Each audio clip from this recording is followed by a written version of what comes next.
এই পৃথিবীতে মৃত্যুর ভাবনা, মৃত্যুর কথা যার স্মরণ থাকে না, মৃত্যুর কথা যার মনে নাই, তার জীবনটাই নাফরমানের জীবন হইতে পারে। কোনো ইমানদার অথবা কোনো বিবেকবান যে চোখের সামনে মৃত্যু দেখছে, সে অহংকার করে কেমনে? যে চোখের সামনে অনিশ্চিত মৃত্যু দেখে, সে দুনিয়া নিয়া এত পাগল পারা হয় কেন?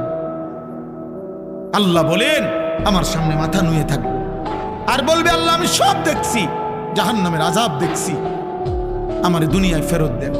আল্লাহ বলবে, না বান্দা, না বান্দা, আমার বাপ এত মৃত্যু, এত লাশ, এত মানুষের জানাজা দেখবার পরে এই ঈদগাহ মাঠে কত মানুষের জানাজা হয় না? কথা বলেন না? আপনাদের কবরস্থান নাই? এখানে একজন মানুষ আছেন যে কোনোদিন কবর দেখেন নাই? বলে না ভাই, একজন মানুষ আছে যে কখনো লাশ দেখে নাই? কোনো